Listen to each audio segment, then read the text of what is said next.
અધિકારીશ્રીઓ, આમંત્રણને માન આપીને આવેલા તમામ જે પોલીસ મિત્રો છે એ બધાને મારા રામ રામ. મને આજે જે ટોપિક આપવામાં આવ્યો છે એ છે વ્યાજખોરી બાબતે. તો વ્યાજખોરી બાબતે આપ સૌ જાણતા જ હશો. હું બહુ ટૂંકમાં જ પતાવી દઈશ મારી સ્પીચ. પણ વ્યાજખોરી બાબતેના જે ગુના છે, ગયા જુલાઈની અંદર સૌરાષ્ટ્રમાં એક આખી ફેમિલીએ સુસાઇડ કર્યું હતું અને એનું મેઇન કારણ હતું વ્યાજખોરી. બરાબર, જ્યારે આ સરકારના ધ્યાન ઉપર આવ્યું ત્યારે ખબર પડી અને એમના જે લોકર્સ, એમના ડોક્યુમેન્ટ્સ અને બધું જે જ્યારે ચેક કર્યું ત્યારે ખબર પડી કે ભાઈ આને જે વ્યાજ લીધું હતું એ ખરેખર ખૂબ મોટા પ્રમાણમાં એનો રેટ ઓફ ઇન્ટરેસ્ટ હતો. જે સરકાર માન્ય રેટ ઓફ ઇન્ટરેસ્ટ હોય એના કરતાં વધુ રેટ ઓફ ઇન્ટરેસ્ટ એની જોડેથી લેવામાં આવતો હતો અને એ માણસે થાકી હારીને છેલ્લે એનું પોતાનું જીવન એની ફેમિલી સાથે એને ટૂંકાઈ દીધું.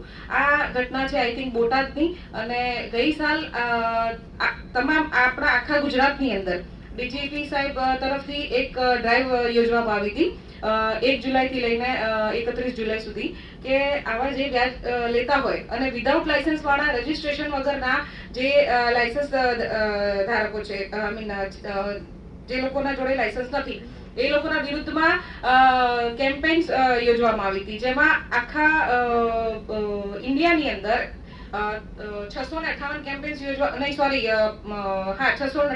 કેમ્પેન્સ યોજવામાં આવી, જેની અંદર ટોટલી ઇન્ડિયાની અંદર 1026 લોકોના વિરુદ્ધમાં આવા ગુના દાખલ કરવામાં આવ્યા હતા. બરાબર, એમાં 635 લોકોની અટકાયત કરવામાં આવી હતી અને 622 એફઆઈઆર લોન્ચ કરવામાં આવી છે. જેની અંદર દુઃખની વાત એ છે કે ગુજરાતની અંદર 134 કમ્પ્લેન્ટ્સ લોન્ચ કરવામાં આવી, રજીસ્ટર થઈ, અને એમાં 622 લોકોના વિરુદ્ધમાં ગુના દાખલ થયેલા છે.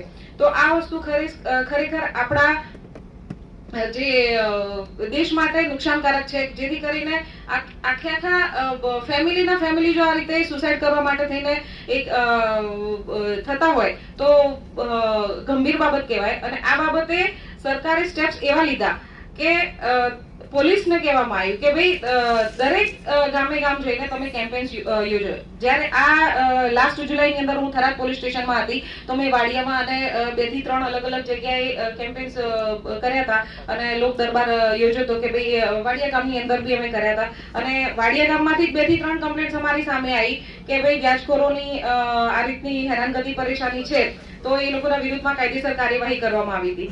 બરાબર, એટલે મારી આ પોલીસ મિત્રોને અહીંયા બોલાવવાનું કારણ મેઇન ડીએસપી સરનું એ જ છે કે સર પોતે પણ આ બાબતે ખરેખર બહુ જાગૃત છે અને એમને કેમ્પેન્સ બાબતે બી સરે બહુ ઇન્ટરેસ્ટ દાખવ્યો છે.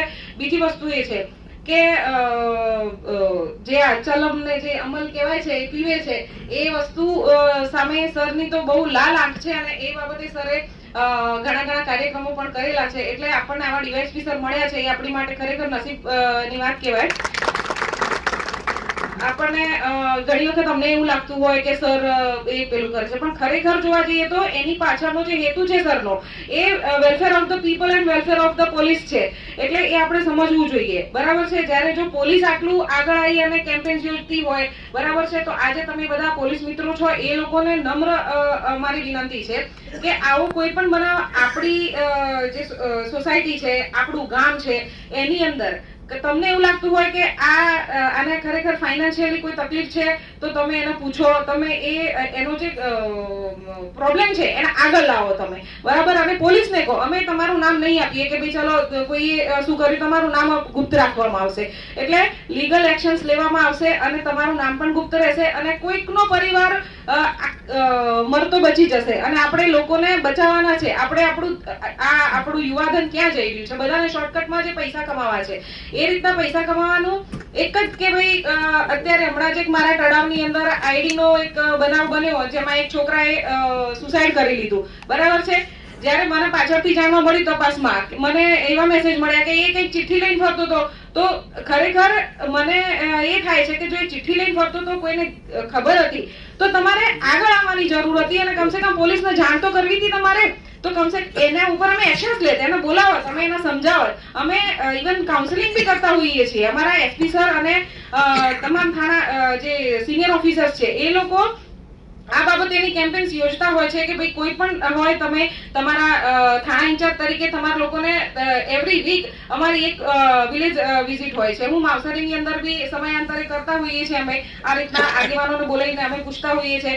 અહીંયા અમારા ઘણા આગેવાનો છે જે લોકોને અમે પર્સનલી કહેતા હોઈએ છીએ કે કંઈ પણ હોય તો અમારે ધ્યાને તમારે દોરવું. તો આવું કંઈ વ્યાજખોરી બાબતેનું કોઈ પણ પ્રોબ્લેમ હોય તો તમે પોલીસના ધ્યાને રહો, અમે એમાં એક્શન્સ લઈશું. અને અત્યારે તો કાયદા ચેન્જ થઈ ગયા છે. પહેલા 2 વર્ષની સજા હતી અને 1 લાખ રૂપિયા સુધીનો દંડ હતો. જ્યારે નવા કાયદાની અંદર મેં જો કે જોયું નથી, કારણ કે હજુ અમે કાયદો નવો શીખી રહ્યા છીએ, જેમ એટી પટેલ સાહેબે કીધું એ રીતે. એટલે બધાને હું એ રિક્વેસ્ટ કરીશ કે આવું કંઈ પણ એ હોય અને આપણા જે છે એ સોસાયટીના તો આપણા જ માણસો છે ને, આપણે એમનો બચાવવાના છે. બરાબર, એનો કોઈ પ્રોબ્લેમ હોય એનો જીવ ગુમાવી નાખે એના પછી આપણે એમ કહીએ કે સાલું એને મને વાત કરી હોત તો. એવું નથી. તમને ખબર તો હોય જ છે કે ભાઈ આ કંઈક પ્રોબ્લેમમાં છે, આ કંઈક ટેન્શનમાં છે, તો એ પ્રોબ્લેમ એ ટેન્શનને તમે પોલીસના સુધી લાવો. આપણે કાઉન્સેલિંગ કરશું તો કોકનો જીવ અને કોકની ફેમિલી બચી જાય. વધુ નહીં કહું. Thank you very much.